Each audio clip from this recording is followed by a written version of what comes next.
नाम की महिमा हो। परमेश्वर ने एक बार फिर से अवसर दिया कि अपने वचन के द्वारा हम सबसे बातचीत करें। आइए हम लोग वचन के ऊपर मनन करेंगे। हम लोग देखेंगे थोड़ा सा फिलिपियों की पत्री उसका 4 अध्याय, और ये थोड़ा सा एक वचन को पढ़ करके हम उसके बारे में थोड़ा मनन करेंगे। लिखा है, प्रभु में सदा आनंदित रहो। मैं फिर कहता हूँ, आनंदित रहो। और तुम्हारी कोमलता सब मनुष्यों पर प्रकट हो, प्रभु निकट है। इस प्रकार से परमेश्वर का प्यारा दास पौलुस कहता है कि ये जो समय है, समय के अनुसार जो कष्ट है, कष्ट में हम सबको सदा आनंदित रहने की जरूरत है। ये पौलुस परमेश्वर के ऊपर जितने लोग विश्वास रखे हैं उनको इस प्रकार से निर्देश दे रहा है, समझा रहा है। ये पौलुस है कौन, थोड़ा सा हम लोग उसके बारे में जानेंगे।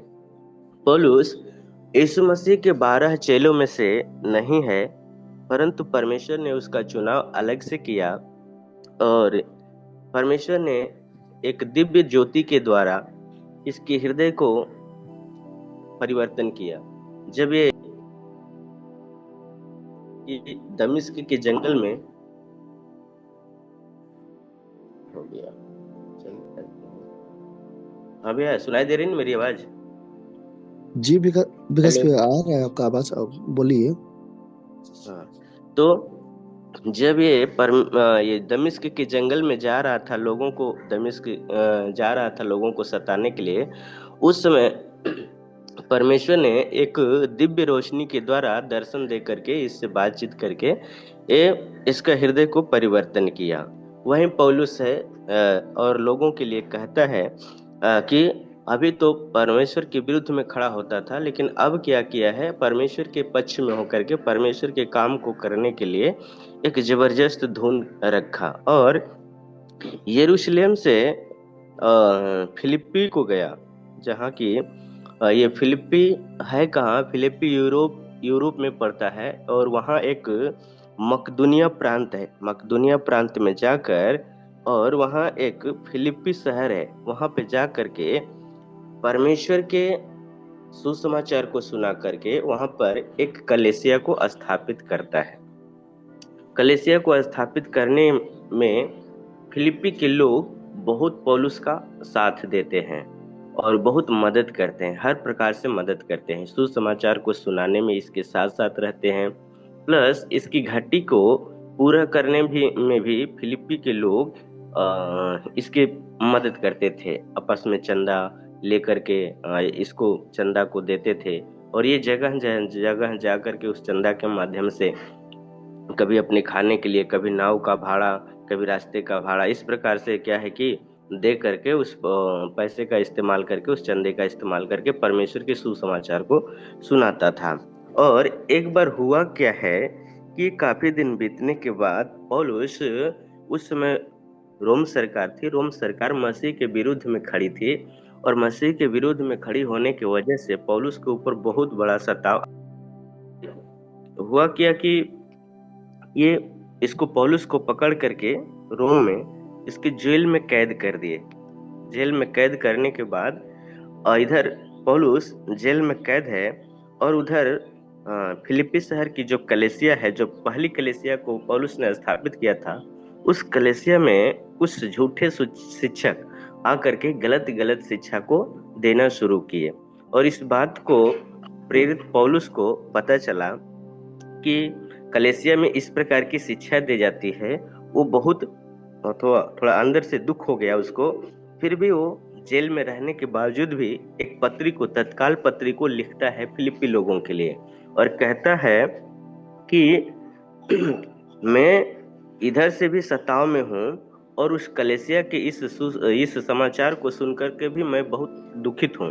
फिर भी मैं एक पत्री फिलिपियों तुम्हारे लिए लिखता हूँ, जो बड़े आनंद से, और वो लिखता भी है बड़े आनंद के साथ, फिलिपी लोगों को पत्री लिखता है और कहता है, तुम प्रभु में आनंदित रहो। क्योंकि वो क्या किया था, कलेसिया के लोग धीरे धीरे चिंता में आ गए थे। और क्योंकि कलेसिया बिखरती जा रही थी, उसमें कुछ अभिमानी, गलत शिक्षा की वजह से अभिलाषा, घमंड, इस प्रकार के लोगों में तनाव, न आपस में प्रेम न रहना, इस प्रकार से स्थिति पैदा हो गई थी। जब और कुछ लोग जो थे, अगुआ थे, डिकन जो थे और लीडर जो थे, वो सब क्या है, कुछ बातों को लेकर के चिंतित में थे। इसलिए वो ये पत्र उन्हीं लोगों को लिखा, कलेसिया के लोगों के लिए, कि तुम किसी भी बात की चिंता ना करो। हाँ, हर बात में तुम्हारे प्रार्थना, विनती, निवेदन परमेश्वर के सम्मुख उपस्थित किए जाएं। इस प्रकार से उन लोगों को एक साहस के रूप में, एक क्या है कि माने एक नया उत्तेजना देने के लिए वो लिखता है इस पत्री को, कि आप लोग क्या कीजिए, आपस में प्रेम से रहिए, आपस में सच्चाई से रहिए, परमेश्वर के आज्ञाकारी रहिए, न कि व्यवस्था के। क्योंकि व्यवस्था तो पहले था, जो हमें व्यवस्था दिया गया था वो परमेश्वर के द्वारा मिला था, लेकिन विश्वास हमें यीशु मसीह के द्वारा मिला है। तब हम व्यवस्था के अनुसार नहीं है, हम मसीह पर विश्वास के ऊपर हम क्या है, जीवित हैं, स्वतंत्र हैं। और हम लोग, हमें व्यवस्था को लेकर के नहीं चलना है, हमें क्या है कि केवल मसीह के ऊपर विश्वास करने से हमें क्या करना है, उद्धार मिलेगा और परमेश्वर का राज्य मिलेगा। इसीलिए हमें मसीह के ऊपर विश्वास करके चलना है। यही बातें वो बार बार लिखता है और कहता है तुम लोग आनंदित रहो, प्रभु में सदा आनंदित रहो, और तुम्हारा जो स्वभाव हो बिल्कुल कोमल स्वभाव हो। एक दूसरे के प्रति नफरत की बात ना हो, बल्कि जब भी मिलो आपस में प्रेम से मिलो, ताकि जब तुम आपस में प्रेम से मिलोगे तब दूसरा व्यक्ति देखेगा तो समझेगा कि नहीं, हाँ, परमेश्वर की उपस्थिति तुम लोगों के बीच में है, तुम लोगों के साथ में है। इस प्रकार से वो बताता है और कहता है किसी बात की चिंता ना करो, और इस प्रकार से समझाता है ना परमेश्वर की, क्योंकि परमेश्वर की शांति, परमेश्वर की शांति जो हृदय में रहती है, उस हृदय में कहता है उसको दुखित ना करो। उस हृदय को तुम लोग आपस में क्या है कि नफरत के द्वारा उसमें कड़वाहट ना लाओ ना। कड़वाहट लाने की वजह से क्या होता है कि परमेश्वर की शांति चली जाती है, जो हृदय की में शांति होती है वो चली जाती है। इस बात को बार बार लिखता है और कहता है देखो, सब बातें जो मिल करके भलाई के लिए है, और जो आदर के योग्य है, और जो पवित्रता ही की है, और जो बातें सुहावनी है, और जो मन भावनी है, वो जो सद्गुण और प्रशंसा की बातें हैं, केवल केवल उन्हीं के ऊपर ध्यान लगाया करो, और गलत शिक्षाओं के ऊपर और फालतू और फिजूल की बातों के ऊपर ध्यान न दिया करो। ये इस पत्री को बहुत ही आनंद के साथ ये पौलुस जेल में रह करके लिख रहा है। इससे ये पता चलता है कि पौलुस परमेश्वर के क्लेश में आनंदित रहता है, और ये पता चल जाता है कि परमेश्वर से, प्रभु यीशु मसीह से ये कितना प्रेम करता है। और तो ये कलीसिया के लोग भी समझ जाते हैं कि सच में पौलुस भी इतना दुख होने के बावजूद भी परमेश्वर की उपस्थिति में आनंदित रह रहा है। तो इसी बात के लिए और आगे कहता है, पौलुस कहता है कि अभी तुम लोग इधर उधर की बातों को ध्यान मत दो, इनको इनको व्यक्ति को, अलग अलग व्यक्ति को ना देखो, परंतु तुम मुझे देखो कि मैं किस प्रकार तुम्हारे साथ रह करके किस प्रकार से तुम्हारे साथ चला। हाँ, मेरी चाल को तुम देखो, मेरा अनुकरण करो और मेरी सी चाल चलो तुम लोग, ऐसा बोलता है। क्योंकि वो क्या है, वो आपस में पौलुस लोगों से प्रेम से रहता था, और किसी का विरोध नहीं करता था, किसी के बारे में कुछ बोलता नहीं था। वो कहता है कि हमारी क्या है, हम एक अच्छा उदाहरण है इस कलेसिया के लिए, क्योंकि हमने जो किया है केवल हमारे बातों को फॉलो करो बस, दूसरी की बातों को ऊपर नहीं। क्योंकि गलत शिक्षाएं इस कलेसिया में आ रही थी, ये बार बार उसके ऊपर जोर दे रहा था कि तुम गलत बातों की ओर ना जाओ। और कहता है देखो, मैं हर परिस्थिति में परमेश्वर के साथ में रहा, अगर मुझे भूखा रहना था पर भी, और कष्ट उठाना हुआ वहां भी मैं परमेश्वर के साथ रहा, क्योंकि मैं जानता संतोष के साथ रहा, न किसी के ऊपर कुड़कुड़ाया, न किसी के ऊपर किसी भी प्रकार की मैं चिंता किया, क्योंकि मैं जानता हूँ कि समय के अनुसार मैं भूखा रहना भी जानता हूँ, कहता है, और बढ़ना और घटना भी सीखा है। इस प्रकार से बोलता है प्रेरित पौलुस। और कहता है कि 13 पद में कहता है, जो मुझे सामर्थ्य देता है उसमें मैं सब कुछ कर सकता हूँ। ये परमेश्वर के बहुत बड़े सामर्थ्य को लोगों के बीच में प्रकट करता है कि हमारा परमेश्वर जो यीशु मसीह है वो किस प्रकार का परमेश्वर है। उसके द्वारा कुछ भी असंभव नहीं है। इस वचन के द्वारा कलीसिया को उत्साहित करता है, विश्वास में मजबूत बनाता है कि हम मसीह के नाम से कुछ भी कर सकते हैं। और क्या है कि हमारी जो मुझे सामर्थ्य देता है वो हर घटी को पूरा करने के लिए तत्पर है, तैयार है। अभी कहता है, तुम क्लेश में तुम क्लेश में क्या करो, परमेश्वर के साथ रहो, ईमानदारी के साथ, सच्चाई के साथ, खराई के साथ, और परमेश्वर से लगातार केवल प्रार्थना विनती किया करो, परमेश्वर की बातों के ऊपर चला करो। और इस प्रकार के बातों को फिलिप्पी के कलीसिया के लोगों को पौलुस समझा करके उन्हें विश्वास में दृढ़ कर रहा है और उनको आगे बढ़ा रहा है। उसी प्रकार हम लोग देखेंगे, एक मिशनरी हैं जिनका नाम है कैथरीना वान बोरा। कैथरीना वान बोरा, इनका जन्म 29 जनवरी सन 1499 जर्मनी के सक्सीनो में हुआ था। एक ऐसी महिला है जो परमेश्वर के सेवा के लिए काफी धुन रखी, काफी दुख भी उठाए हैं। उनके बारे में हम लोग थोड़ा सा ध्यान करेंगे। ये बचपन से थोड़ा गरीब परिवार में थी। इनका पालन पोषण घर पे करना थोड़ा सा समस्या था, इसलिए इनके माता पिता ने क्या किया, एक ननरी स्थान में रख दिया। ननरी स्थान बोले तो जहाँ पे एक मतलब एक शुद्ध जीवन जीने के लिए, गरीब से गरीबी अवस्था में रहने के बाद एक शुद्ध जीवन जीने के लिए एक ऐसा क्या कि जगह जहाँ पे लोग पवित्र जीवन जी सके, एक अच्छा ना पवित्रता का जीवन जी सके, उस स्थान में रख दिया। माने एक बोले इसको साफ शब्दों में अगर बोला जाए तो मसीह लोगों का संस्था, जहाँ पे लोग अपने बच्चों को पढ़ने लिखने के लिए और परमेश्वर के ज्ञान को सीखने के लिए रखते हैं। वैसे हॉस्टल में ये रख दिए इनके माता पिता। फिर ये उस जहाँ पे इनको बहुत तकलीफ महसूस होती थी, क्योंकि समय से उठना, समय से हर काम करना, इनको लगता था कि जैसे मैं काफी, इनको प्रॉब्लम जैसा लगता था, इनको दम घुट रहा है, इस प्रकार से इनको महसूस होता था। तो इनके साथ और भी 11 ननरी थी माने लड़कियां थी, और वो लोग भी उस स्थान से निकलने के लिए चाहती थी। और इन्होंने क्या किया है कि एक उस समय क्या है कि जर्मनी में क्या है कि मार्टिन लूथर नाम का एक मिशनरी व्यक्ति, जो अभी प्रोटेस्टेंट सुधार में भाग लेकर के उस काम को बड़ी जोर शोर से कर रहा था। और वो व्यक्ति कई प्रकार के समूहों में जा करके लोगों को परमेश्वर के वचन को सुनाना और उस समाज को बदलने की बातें करना, समाज को एक नया डायरेक्शन देना, समाज में अच्छा विकास लाना, इस प्रकार से बातों को बोलता था, प्रचार भी करता था, लोगों को समझाता था, और किताब भी उसका लिखा हुआ था।